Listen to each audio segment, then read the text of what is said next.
Welcome to SS defence academy friends. आज के इस वीडियो सेशंस में हम लोग डिस्कस करने वाले हैं इंडियन एयरफोर्स ग्रुप सी का जो आज एग्ज़ाम कंडक्ट हुआ है 5 जुलाई 2021 को फर्स्ट शिफ्ट में मेस स्टाफ पोस्ट के लिए। उसके टोटल एग्जाम एनालिसिस देने वाला हूं कि कितने नंबर का एग्जाम हुआ, किस सेक्शन से कितने क्वेश्चंस पूछे जा रहे हैं, टाइम कितना दिया गया, सारे A to Z जानकारी आपको देने वाला हूं। तो वीडियो को बिना स्किप किए लास्ट तक देखिएगा फ्रेंड्स। ये जो मुझे क्वेश्चंस प्रोवाइड किए हैं ये अंकित यादव ने किया है फ्रेंड्स। ये अंकित यादव जस्ट एग्जाम देने के बाद मुझे ये सारे क्वेश्चंस प्रोवाइड किए। तो थैंक यू सो मच कि आपने बहुमूल्य समय अपना निकाल कर ये सारे क्वेश्चंस को शेयर किया फ्रेंड्स। मैं इनसे बात करने वाला था लेकिन ये बोले कि मैं अभी थोड़ा सा बिजी हूँ, निकल कर मैं आपको बताऊंगा कि इसका रिजल्ट कब होगा, रनिंग कब होगा, ये सारे जानकारी देने वाले हैं। तो मैं ये जैसे ही एग्जाम सेंटर से निकलते हैं तो मैं सारे आपको जानकारी दूंगा। तो चैनल से जुड़े रहिएगा फ्रेंड्स। आपका जो डाउट है मेस स्टाफ से रिलेटेड वो मैं क्लियर करने वाला हूँ, क्योंकि मेस स्टाफ में 2 घंटे के टाइम दिया जा रहा है और टोटल 100 क्वेश्चन पूछे जा रहे हैं, जिसमें जीके के 25 क्वेश्चन, इंग्लिश के 25 क्वेश्चन, मैथ के 25 क्वेश्चन, रीजनिंग के 25 क्वेश्चन पूछे जा रहे हैं। और फ्रेंड्स मैं आपको बता दूं निगेटिव मार्किंग नहीं है फ्रेंड्स। क्या अब मैं आपको डाउट क्लियर करने वाला हूं कि क्या एमटीएस पोस्ट पे जो एग्जाम कंडक्ट होगा उसमें 150 क्वेश्चंस पूछे जाएगा और 3 घंटे का टाइम दिया जाएगा? तो फ्रेंड्स ये यस आपको दिया जा सकता है, क्योंकि इसके पहले एग्जाम जो हुआ था उसमें दिया गया था। लेकिन यदि आपको फिर भी डाउट है तो मैं जैसे ही कैंडिडेट मुझे एनालिसिस देंगे एमटीएस पोस्ट का, मैं आपको टोटल मतलब 100% रियल जानकारी दूंगा एमटीएस से रिलेटेड। अभी आप देख लीजिए मेस स्टाफ पोस्ट का ये एग्जाम एनालिसिस देख सकते हैं फ्रेंड्स। मुझे जीके में 25 में लगभग 22 क्वेश्चंस मिल चुका है इनके माध्यम से। इंग्लिश में भी लगभग 8-9 क्वेश्चंस मिला है और मैथ में 4 क्वेश्चंस मिला है। और रीजनिंग बोल रहे थे भाई कि बहुत ही इजी क्वेश्चंस आ रहा है इसमें, मतलब नॉन वर्बल से फिगर वाला भी क्वेश्चंस आया था, कोडिंग डिकोडिंग से भी क्वेश्चंस आया था, मिरर से क्वेश्चंस आया था।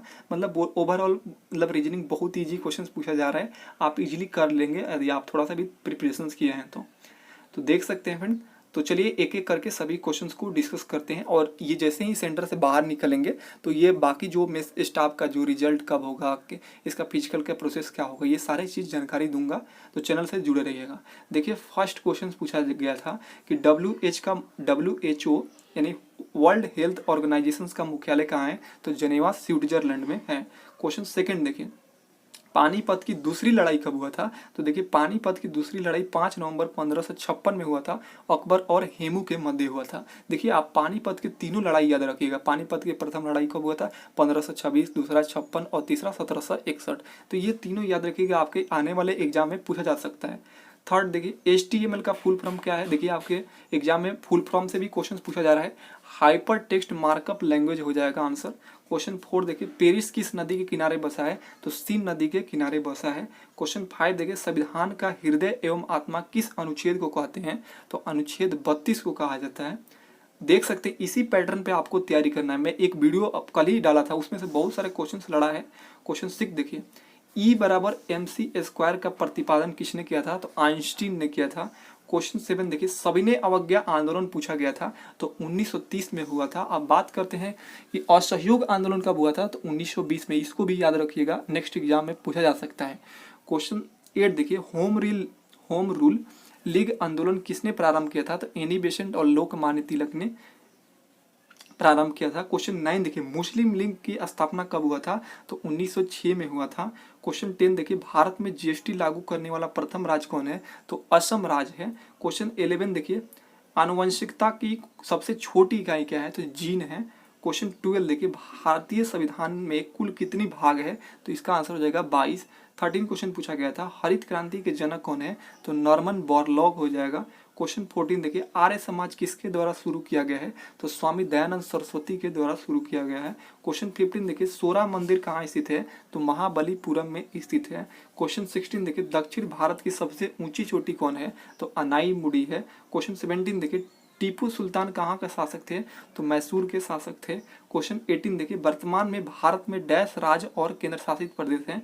तो वर्तमान में भारत में देखिए 28 राज्य और 8 केंद्र शासित प्रदेश हैं। क्वेश्चन 19 पूछा गया था, विश्व पर्यावरण दिवस कब मनाया जाता है? 5 जून को मनाया जाता है। क्वेश्चन 20 देखिए, लिपुलेख दर्रा किस राज्य में स्थित है? तो उत्तराखंड में स्थित है। क्वेश्चन 21 देखिए, भारत के 48वें मुख्य न्यायाधीश कौन है? देखिए आपके एग्जाम में करंट से भी क्वेश्चन 2 पूछा गया था। एक पूछा गया था 48वें मुख्य न्यायाधीश, तो ये जो है जस्टिस नाथुल्लापति वेंकट रमन है। और क्वेश्चन 22 देखिए, ऑस्ट्रेलियन ओपन 2021 के पुरुष एकल विजेता पूछा गया था, तो नोवाक जोकोविच हो जाएगा।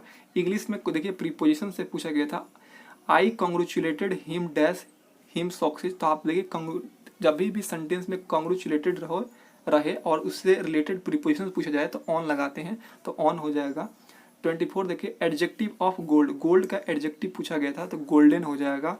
24 देखिए, टू स्मॉल ए रैट, इसका इडियम्स था, ये मतलब बताना था इडियम्स का मीनिंग। तो देखिए टू स्मेल ए रैट, इसका मतलब देखिए इसको पढ़ेगा तो क्या है कि चूहे के बदबू आना, मतलब क्या है, कुछ ऐसा छिपा हुआ, चूहा छिपा रहता है, तो उसी से रिलेटेड अर्थ बताना है। तो टू सस्पेक्ट ए ट्रिक्स हो जाएगा इसका अर्थ।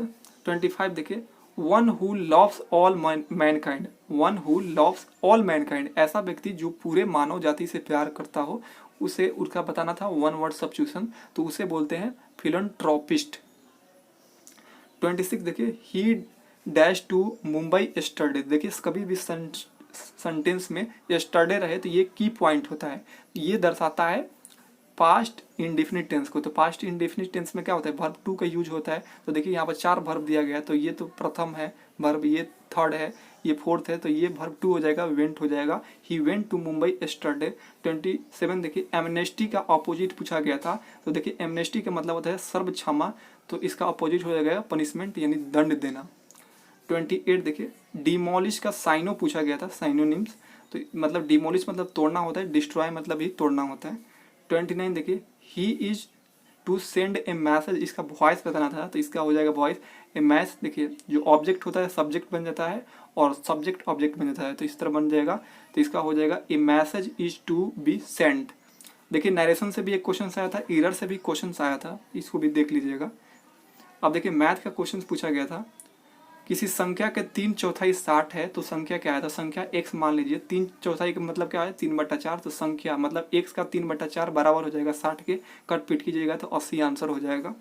क्वेश्चन नंबर 2 देखिए, कह रहा है, देखिए यहाँ पर 5 होगा, 5 संख्याओं का औसत 27 है, यदि एक संख्या हटा दिया जाए तो औसत 25 हो जाता है, तो हटाई गई संख्या क्या है?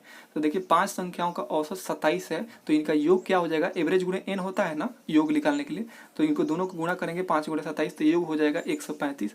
और 5 संख्या में से एक संख्या को हटा लेंगे तो 4 संख्या हो जाएगा, जिसका औसत 25 दिया है, तो इनका योग कितना हो जाएगा 100। अब 5 संख्या में से 4 संख्या घटा लेंगे तो आपको हटाई गई संख्या मालूम चल जाएगा, तो इसमें से घटाएंगे तो 35 आ जाएगा, यही हटाई गई संख्या हो जाएगा। क्वेश्चन 3 देखिए, 5% कमीशन काटने के बाद टीवी का सेट का मूल्य इतना रुपया है, तो इसका लिखा हुआ मूल्य क्या है? तो लिखा हुआ मूल्य 100 मान लेते हैं, ठीक है। अब देखिए मान लीजिए कोई आपको टीवी खरीद रहे हैं, उस पर 5% का कमीशन दे रहे हैं, मतलब 100 में से 5% का कमीशन मतलब 95% में आप उसको किसी को दे रहे हैं, तो 95 का वैल्यू कितना दिया है, 95 से 95, तो 100 का वैल्यू निकालना है। तो देखिए 95 कितने का मल्टीपल, 95 को कितने बार मल्टीप्लाई करेंगे तो 95 आ जाएगा, तो 101 से करेंगे तो नीचे भी उतना ही से मल्टीप्लाई कर दीजिए, यानी 100 के हमें मान निकालना है, तो 100 में 101 से मल्टीप्लाई करेंगे तो 10,100 आंसर हो जाएगा इसका लिखा हुआ मूल्य। नेक्स्ट क्वेश्चन देखिए, क्वेश्चन नंबर 4, किसी चुनाव में एक उम्मीदवार को 84% वोट मिलता है, ठीक है, तो वह 476 वोट से जीतता है, तो कुल कितने वोट पड़े हैं? तो देखिए मान लेते हैं कि कुल 100% वोट है, ठीक है, और एक उम्मीदवार को 84% वोट मिलता है, 100 में 84% यानी 84% एक को मिलता है, तो दूसरा का कितना मिलता होगा 16%, ठीक है। तो मतलब कितना परसेंट से एक उम्मीदवार जीतता होगा, तो 68% वोट से जीतता होगा। परसेंट में तो 68% से जीता है, लेकिन कह रहा है कि वो रियल में कितना वोट से जीतता है, तो 476 वोट से, तो 68% के बराबर हो जाएगा 476 के, तो हमें 100% के मान निकालना है, क्योंकि कुल वोट 100% माने हैं। तो देखिए 68 को कितना बार मल्टीप्लाई करेंगे कि 476 आएगा, तो 7 से मल्टीप्लाई कर देंगे, तो नीचे के भी उतना ही से मल्टीप्लाई कर दीजिएगा, तो 100 में 7 से मल्टीप्लाई करेंगे तो 700 हो जाएगा, यानी कुल वोटों की संख्या हो जाएगा 700। तो ये रहा जो भी क्वेश्चन था, रियल था। और देखिए रीजनिंग बहुत ईजी क्वेश्चन पूछा जा रहा है।